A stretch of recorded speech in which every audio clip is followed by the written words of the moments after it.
Namaskar. Today we'll be discussing about identifying the type of data. See, as we know that in this kind of structure, uh, this if we give on left side some variable names separated by commas, then the right side values get uh, one by one into these variables. For example, 10 integer will become A will become 10, B will become 20.5 and C will become this text string and D will become true. So these are the most commonly used common variables. So let us see how to detect type of each of them. Right? So we'll just use type function, type A, type B, type C, type D. So let us run this small code. Okay, so this is class int. I told you earlier that everything in Python is a class. So class integer.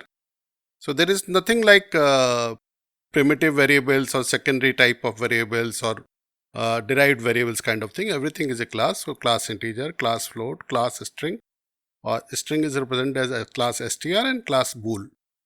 Right. So these short names also we must know, because later if we want to recheck that what is this type of variable a particular type or not, so we'll have to check through that. I'll just shortly explain to you.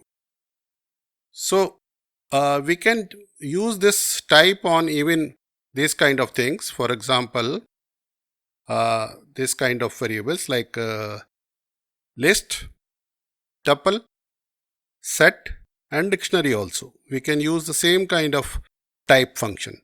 So this L1 is a list, so type L1. This is a tuple, so type T1. This is a set, so type S1. This is a dictionary, means key value mapping, A10, B20, C30, so this is type D1. And there is another interesting thing that we can check if D1 is a dictionary. So that is why these kind of names are important. Suppose I have to check if this small d is a bool. So I will check is instance small d is bool. So similarly for dictionary, this is dict. We'll run this code also. Now, while running this code, we can again see that L1 is a type list. This is a type tuple. So type tuple. Some people call it tuple also. Class set, class dict. So in last case, I am checking whether D1 is a dictionary. So this is done by using isInstance function. So dict class is there, so I will just check dict here. So this is true, right? So this is a straight away code for type checking using type function, and I can reconfirm if a particular declaration, particular variable type or the class type is correct or not, right? So let me run a small. How do I check data type in Python, and how do I confirm if a particular data type is correct?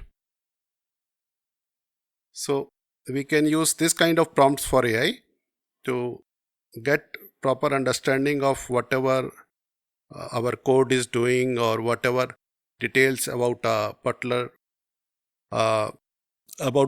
type or particular function or particular variable type or data type you want to know. How do I check data type in Python, and how do I confirm if a particular data type is correct? So this way, just a minute, it is coming. It's a bigger prompt, so it's taking some time. Yes. So you have already used the two primary ways to check data types. Type function, the function returns the type of object. For example, type A returns class int. IsInstance function, this function checks if object is an instance of a particular class or a subclass. In this case, subclass is also checked. So this subclass concept will come later in object-oriented section. it returns true or false. For example, is instance d1 dict checks if d1 is a dictionary and it returns true in your code. Okay, so it defines correctly for this particular code. Please do subscribe to this channel, and if you want any further questions regarding this particular code, you please comment. Thank you.